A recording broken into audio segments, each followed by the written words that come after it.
As parents and guardians prepare to send their learners back to school, the Uganda Police Force has advised road users, school owners and administrators to ensure the safety of learners as the roads are expected to be busier during the back-to-school time. Wherever schools are opening, we anticipate an increase in school activities, and it is against this background that the IGP has come out again to remind all school administrators, educators on their legal responsibilities to protect school children from harm, including risks posed by health, safety and security.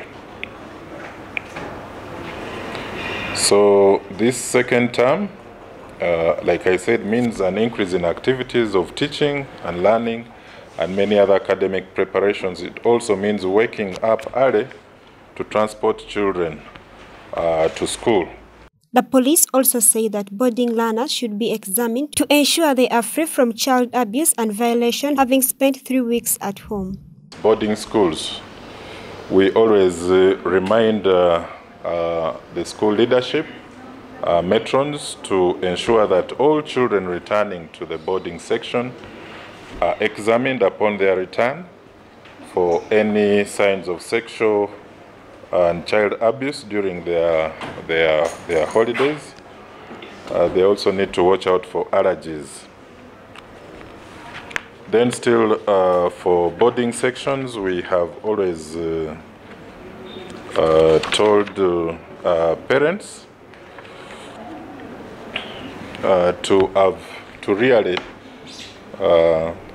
ensure that they follow the circular and avoid smuggling prohibited items into schools. If they tell you that the money that is expected in school should be little, then we don't see why you should give your child millions and millions of money, because it's actually disruptive.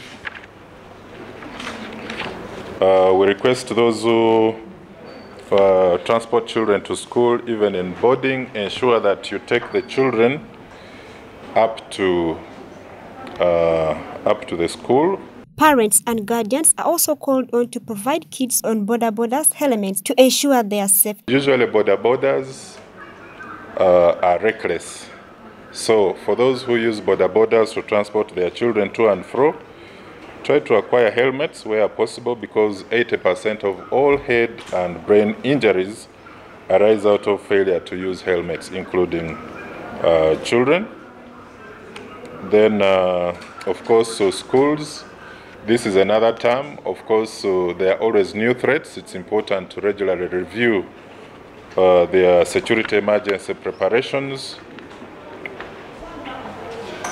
Avoiding the use of shortcuts, watching out for stalkers on foot, motorcycles, or motor vehicles is important. Teaching children how to avoid talking to strangers, never to accept lifts is important. Then help our children memorize contact information, the address at home, phone numbers, and so on. That is important. Teaching children to be vigilant, that is for them not to leave the school premises until they are picked, is always important. The schools officially closed on 5th of May and will reopen on 29th of May. The Uganda Police Force has advised that schools strictly adhere to the provided guidelines to ensure safety of learners at school. Anselm Ojaru, live at 8.